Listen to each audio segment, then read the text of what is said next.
त्याचबरोबर मुंबईमध्ये भाडे तत्वावर म्हणजे पागडी सिस्टीमवर जवळपास 28,000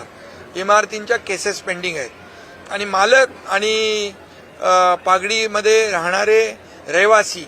जवळपास यामध्ये देखील 10 लाखापेक्षा जास्ती रहिवासी संख्या आहे आणि ते देखील गेले अनेक वर्षापासूनचा जी मागणी आहे त्यामुळे त्या इमारतींचा पुनर्विकास होत नाही, त्या जीर्ण झालेल्या आहेत आणि त्यामुळे त्यांचा पुनर्विकास रखडलेला आहे आणि म्हणून जे अधिनियम आहेत त्याच्यामध्ये अधिकची तरतूद करून त्या देखील इमारतींचा पुनर्विकास झाला पाहिजे. जे रहिवासी जो राहतोय त्यांनी वापरलेलं व्याप्त केलेलं क्षेत्रफळ म्हणजे त्यांनी वापरलेलं क्षेत्रफळ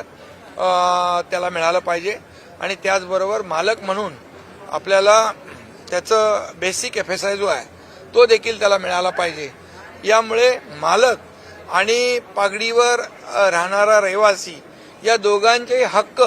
जे आहेत अबाधित ठेवलेले आहेत आपण आणि त्यामुळे या संपूर्ण मुंबईमध्ये जे पागडी वर राहणारे रहिवासी यांना देखील हक्काचं घर मिळेल आणि मालकाला देखील त्याचा जो काही अधिकार आहे तोही त्याला मिळेल. त्यामुळे मुंबई पागडीमुक्त मुंबई अशा प्रकारची जी काही संकल्पना किंबहुना जी मागणी गेल्या अनेक वर्षापासूनची आहे ती देखील पूर्ण करण्याचा निर्णय आज नगरविकास विभागाने घेतलेला आहे.